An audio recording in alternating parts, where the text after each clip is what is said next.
Picture this. You're cruising at 35,000 feet, and the aroma of airplane food wafts through the cabin. But as you dig into that foil-sealed tray, your taste buds deliver a verdict that's less than stellar. Why is it that airplane food often tastes, well, less than delicious? The answer lies in a mix of science, logistics, and yes, a little bit of culinary magic. First off, let's talk about your taste buds. They are, quite literally, under pressure up there. The cabin's lower pressure and humidity can make your sense of taste and smell up to 30% less effective. It's like having a cold, where everything tastes a little bit bland. So when you're up in the clouds, that chicken or pasta you're eating might not pack the same flavorful punch it would on the ground. Now let's consider the logistics. Airlines are catering for hundreds of passengers at once, meaning meals have to be prepared, chilled, and reheated en masse. This isn't your neighborhood restaurant, it's a high-flying food factory where consistency and safety are the top priorities. The complexity of creating hundreds of meals that can withstand reheating and still taste good is a daunting task.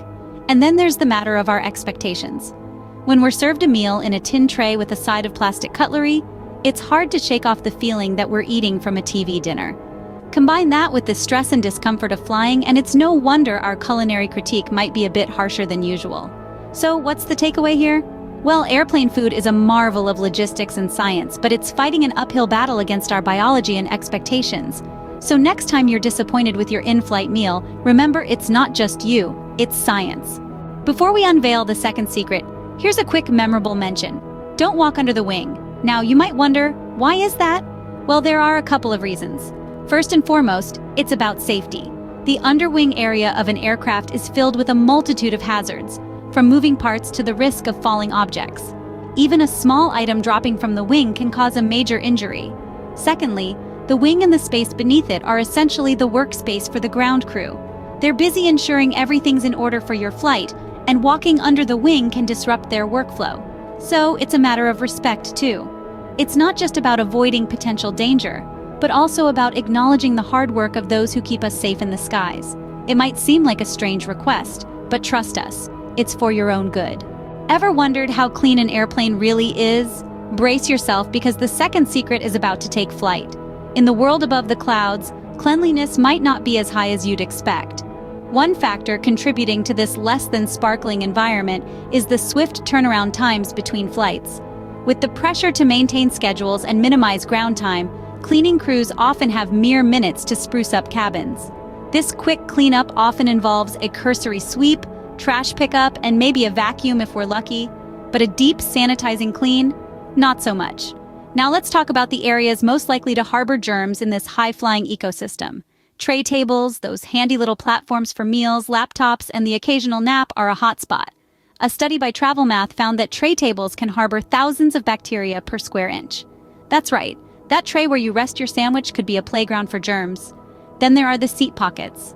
Tucked into the back of the seat in front of you, these convenient pouches are a catch-all for everything from discarded tissues and snack wrappers to old magazines. With a quick cleanup between flights, these pockets often get a mere glance, leaving any lingering germs to greet the next passenger. And let's not forget about the overhead vents, seatbelt buckles, and bathroom door handles, all touched by countless hands and seldom sanitized. So, what's a traveler to do in this petri dish at 35,000 feet? Well, a little preparedness goes a long way. Packing disinfecting wipes and giving your immediate area a quick wipe down can help keep those germs at bay. And don't forget to sanitize your hands before eating or touching your face. Next time you fly, you might want to pack some disinfecting wipes. Just saying. Before we get to our top secret, here's another memorable mention. Turbulence is becoming more common. Now, this might sound unsettling, but it's not as scary as it seems. Turbulence is essentially the airplane equivalent of hitting a pothole on the road. It's jarring, yes, but usually not dangerous. You might be wondering why turbulence is on the rise. Well, experts point to climate change as a key factor. As global temperatures rise, so do the number of turbulent air pockets in our skies. But remember, pilots and flight crew are trained to handle these bumpy situations. In fact, modern aircraft are designed to withstand even the most severe turbulence. So while those sudden drops and jolts might have you clutching your armrest, rest assured that it's all part and parcel of flying. So buckle up, because turbulence is just part of the journey. Ready for the biggest secret of all? It's time to talk about controlled rest in position. This might sound like an alien concept, but it's a standard practice in the aviation industry. So what exactly is this controlled rest in position? Well, in simple terms, it's when pilots take short, regulated naps during the flight. Yes, you heard that right. Your pilot might be catching some Z's while you're cruising at 35,000 feet. Now, before you start imagining your plane running on autopilot while the crew snoozes away, let's clarify some things. Controlled rest in position is a well-regulated safety measure, not a cause for concern. It's not about pilots being lazy or neglectful. Quite the opposite, in fact. It's all about ensuring that pilots are well-rested and alert, especially during long-haul flights. You see, fatigue is a real issue in the aviation industry. Pilots are often required to work long hours, and the physical and mental demands of flying can take a toll. This is where controlled rest in position comes in. It allows pilots to take short naps, usually not exceeding 40 minutes, to help combat fatigue and maintain their alertness. It's important to note that this is always done in a controlled manner. There's always another qualified pilot awake and in charge. The sleeping pilot is in a restful state, but not in a deep sleep, and can be awakened at a moment's notice. So, despite the initial shock factor, controlled rest in position is a critical safety measure. It's designed to ensure that your pilots are at their best when they're navigating the skies. After all, you wouldn't want a fatigued driver behind the wheel, would you? The same principle applies to your pilots. Remember, a rested pilot is a safe pilot.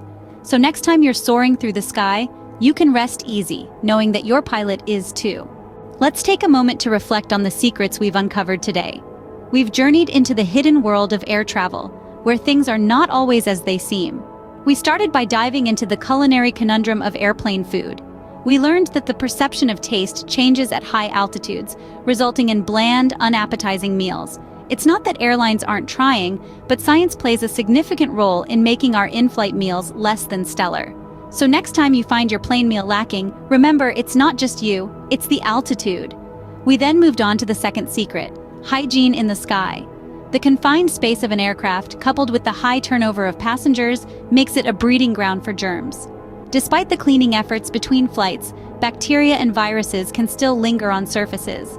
Hand sanitizers and wipes are your best friends in the sky, so don't forget to pack them in your carry-on. We also had a couple of memorable mentions. Remember not to walk under the wing of the aircraft. And if you've noticed turbulence becoming more common, you're not alone. Changes in global weather patterns are making turbulence a more frequent occurrence in our skies. Finally, we uncovered the top secret: the concept of controlled rest in position. This is a safety measure that allows pilots to take short, monitored naps during long-haul flights. It's all about ensuring that our pilots are alert and at their best when it matters most. This secret might be unsettling at first, but rest assured, it's a well-established practice aimed at enhancing flight safety. We hope you've enjoyed this journey into the hidden world of air travel. Until next time, keep your eyes on the skies.